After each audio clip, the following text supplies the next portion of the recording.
Olá, meus irmãos, sejam muito bem-vindos aqui no canal Somos Espiritismo do YouTube. E no vídeo de hoje nós vamos falar sobre uma lenda chinesa que eu li na internet, eu não vi direito a fonte dela, né? Mas é uma lenda chinesa que conta a história de Mei, uma jovem noiva que se casou com Yan, que é também um jovem, que é o noivo. Ele é filho da senhora Akami. E aquela coisa, né? Naquela China bem antiga mesmo, na China bem medieval, tinha um costume de que quando os jovens se casavam, eles tinham que morar com a mãe do noivo, né? Ou seja, a moça ia morar com a sogra, no caso. Então, eles foram morar com a mãe do Yan, que é a senhora Akami. E assim, o casamento aconteceu, mas a senhora Akami não estava satisfeita com esse casamento. Ela queria muito que o filho se casasse, e como toda mãe, né, claro, um bom casamento, só que ela achava que a Mei não era uma noiva adequada para o seu filho. Ela achava que a Mei era uma mulher, uma moça muito rebelde, era uma moça que não fazia as coisas corretamente, né? Isso naquela China lá medieval, de muitos anos atrás, né? Alguns séculos. Então, assim, o cenário é esse.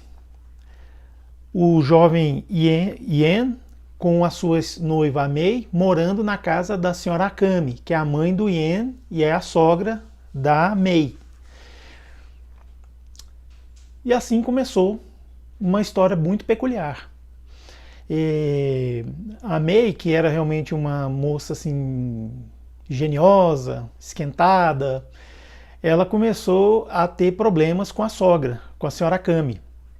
Porque tudo que a Mei fazia, a senhora Akami ia lá e desfazia, porque falava que não estava bem feito, não era algo bom.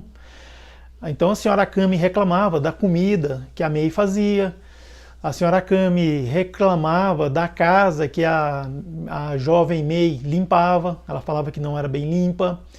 Então a senhora Akami, enfim, criticava muito todos os trabalhos que a jovem Mei fazia.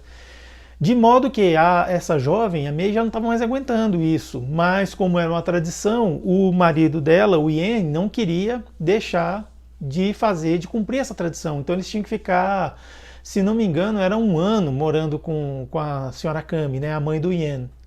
E o Yan não entrava muito nessa discussão. Assim, ele até tentava conversar com a mãe, mas não adiantava muita coisa, porque a senhora Akami, ela era muito parecida com a jovem Mei, ou seja, era uma senhora de idade já avançada, mas era rebelde, não via nada de bom na menina, né? E assim a coisa foi crescendo, foi se desenvolvendo dessa maneira.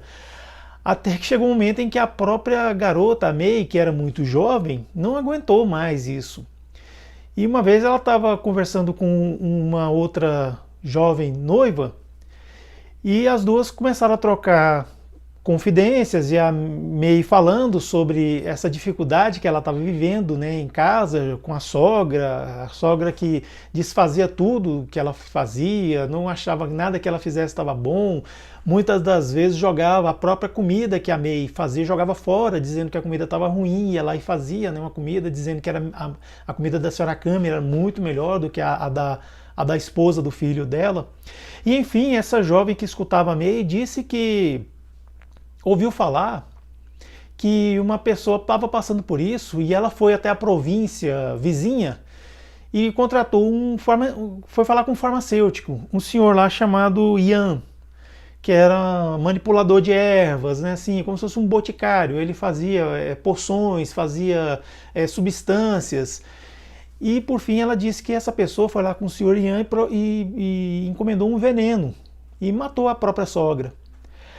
Bem, essa ideia ficou rondando a cabeça da Mei, sabe, assim, aquela coisa, né? Começou com depois dessa conversa, ela começou a ficar pensando nisso, não saía mais da sua cabeça, e isso começou a tomar conta, assim, da sua vontade, e cada vez mais que a senhora Akami fazia algum distrato, mais ainda a Mei se convencia de que ela devia ir lá procurar esse farmacêutico para conseguir uma substância, umas ervas que pudesse fazer com que a senhora Kami dormisse para sempre. Exatamente isso. Ela queria matar a sogra, matar a senhora Kami.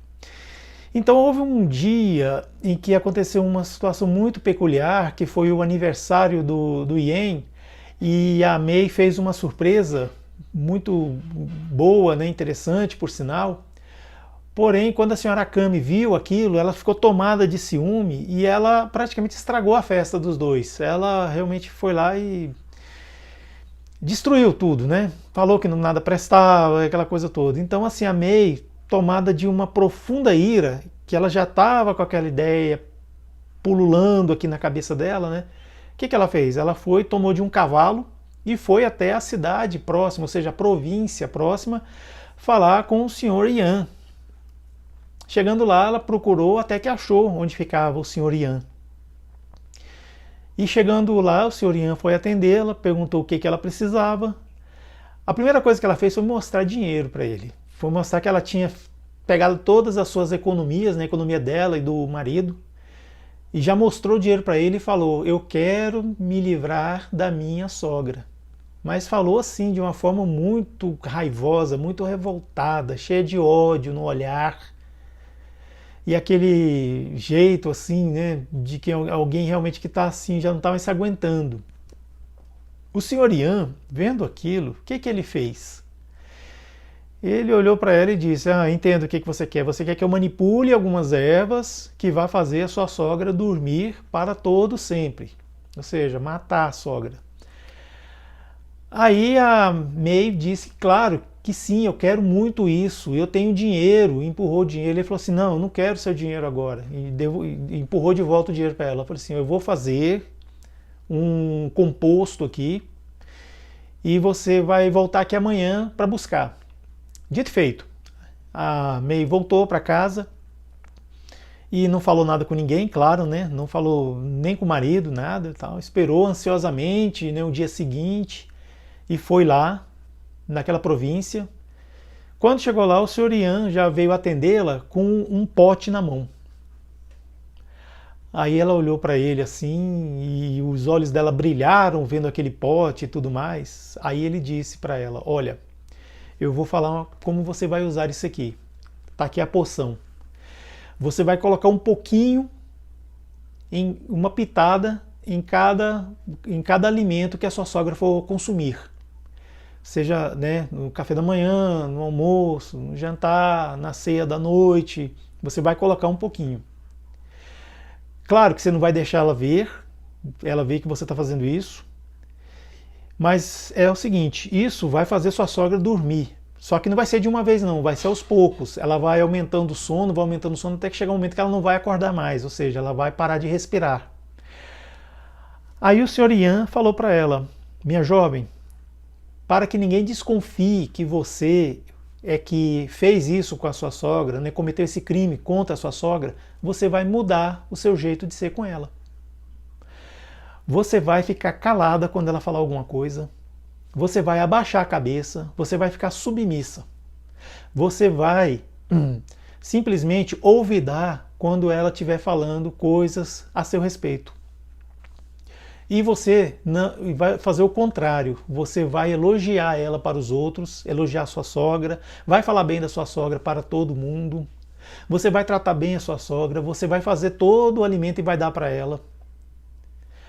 Mas ela não vai querer comer porque ela fala que minha comida é ruim, então você vai melhorar a sua habilidade na culinária, porque ela vai ter que comer a sua comida, porque senão ela não vai dormir para todo sempre, porque ela não vai consumir essa porção que eu estou te dando. E assim a jovem Mei ficou assim, vidrada, deslumbrada com essas dicas que esse farmacêutico deu para ela, né? E assim ela tomou do cavalo e voltou para sua casa, com o pote, né, enrustido, né, na sua roupa. Chegando lá, ela colocou no lugar lá da cozinha, que só ela sabia. E ela começou a implementar o plano que ela tinha bolado, junto lá com o senhor Yan. E assim ela começou a fazer os alimentos, né? Começou a melhorar, inclusive, a sua forma de cozinhar, inclusive com a própria Akami. E a dona Akami não queria ensinar para ela no primeiro momento, mas aí depois ela foi com jeito e tal.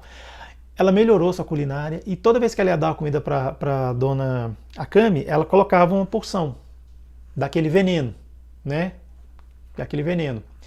E dava comida. No primeiro momento a dona Akami desconfiou, né? Que ela estava começando a ficar boa demais. Então começou a desconfiar e não queria comer aquele alimento. Mas aí com o tempo, foi passando os dias, e o próprio Ien também falando, mãe, minha esposa está melhorando com a senhora, né? Começa a aceitá-la também.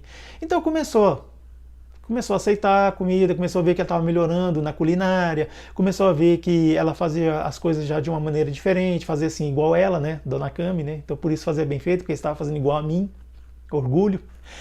E começou a ver essas coisas boas. Ela ia conversar com o vizinho, aí falava assim, né, nossa, a May estava falando tão bem de você. Ela começou, nossa, mas a May falando bem de mim?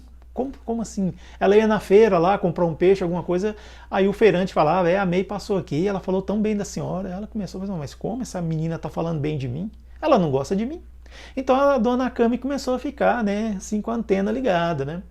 E começou a ver que a menina realmente estava se esforçando, né? Estava se esforçando para viver bem com ela.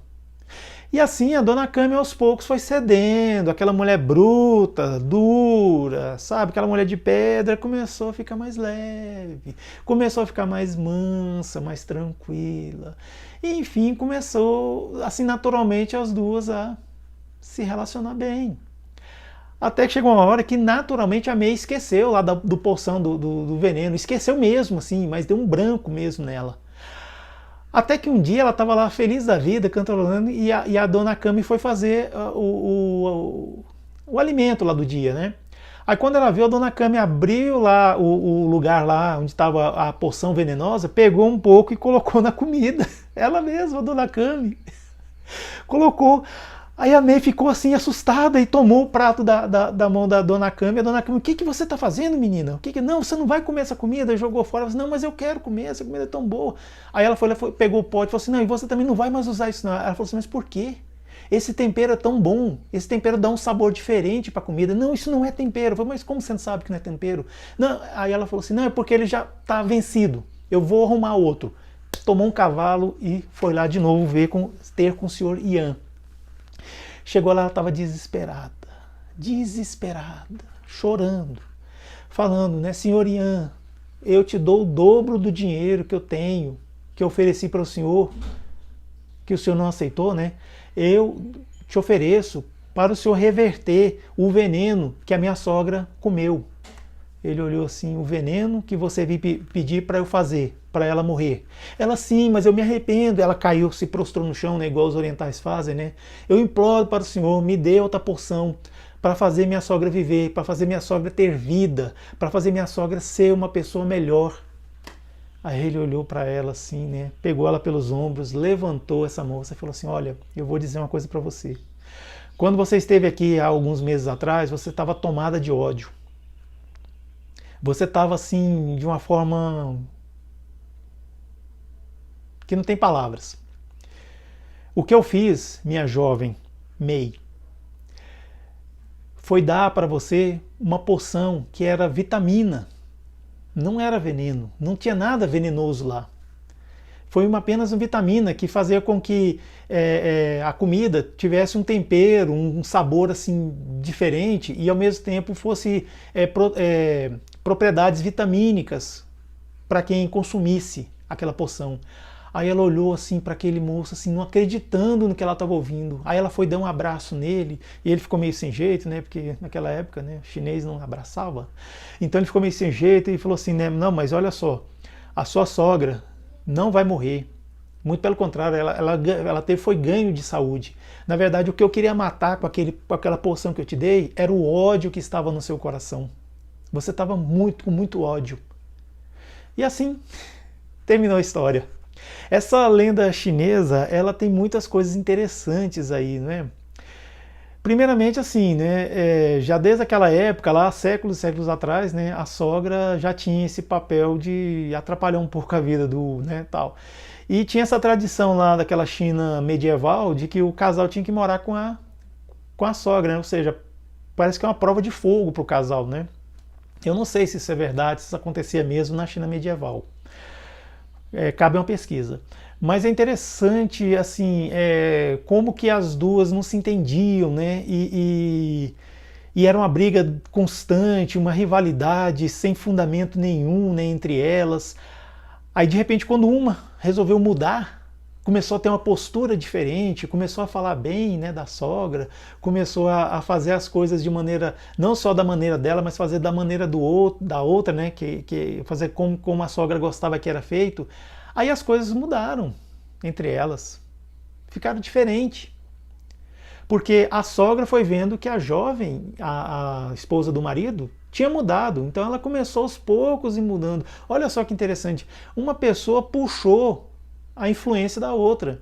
Ou seja, ela conseguiu influenciar o lar para que ficasse uma coisa melhor. Então chegou um momento em que ela viu que ela estava se dando muito bem com a sogra, ou seja, a relação era de mãe e filha. Até que ela assustou e viu que a sogra estava comendo aquela poção venenosa, né, supostamente venenosa, e foi lá, louca, falar com o farmacêutico para quê? Para ele reverter o remédio. O farmacêutico, que era um senhorzinho já de idade, né, já idoso, ele sabia que na verdade o que estava acontecendo entre elas era problema de convivência. Então ninguém tinha que morrer naquela história. Tinha que mudar alguma coisa, tinha que fazer um ajuste fino.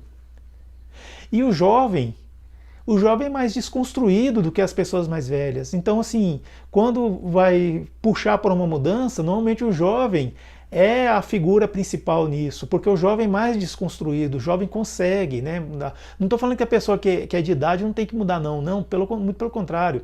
Tem que mudar sim, tem que procurar melhorar as coisas.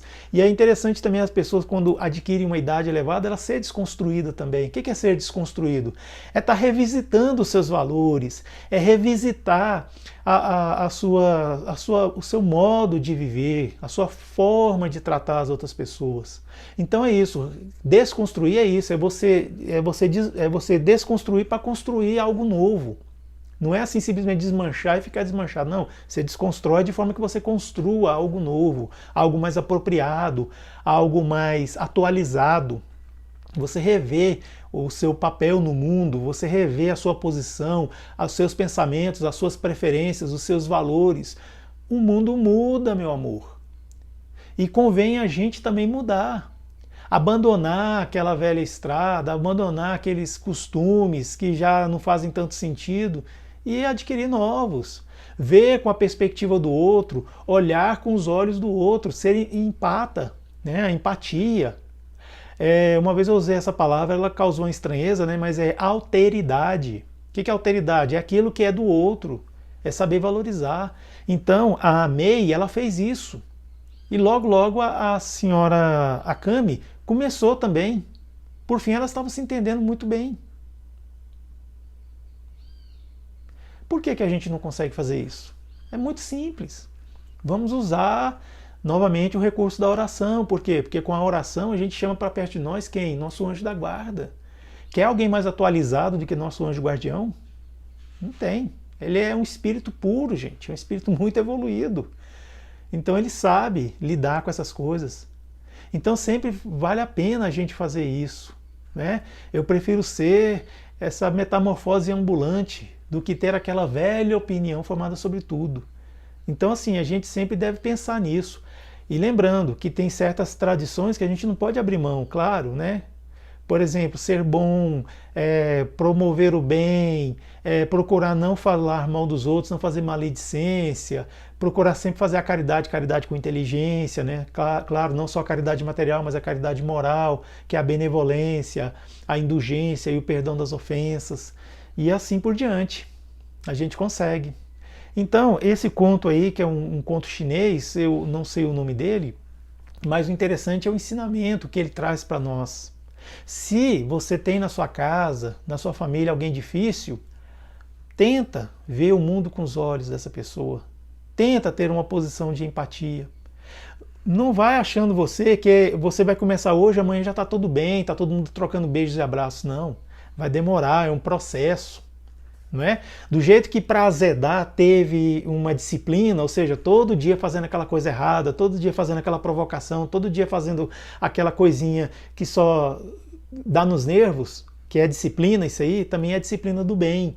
Ou seja, reverter as coisas, começar a fazer diferente, falar bem, pensar bem, ver a qualidade naquela pessoa que a gente supostamente só acha que tem coisa ruim. É isso. Usar os nossos recursos naturais, os nossos sentidos, as nossas emoções, a nossa inteligência para o bem. Para ganhar aquele ente familiar que talvez só esteja esperando uma oportunidade. Se a gente consegue. Com Deus a gente consegue tudo. Então é isso aí. Esse é o nosso vídeo de hoje. Se você gostou, comente aí embaixo para mim, deixe seu comentário aí no YouTube. Eu vou ficar muito feliz em ler o seu comentário.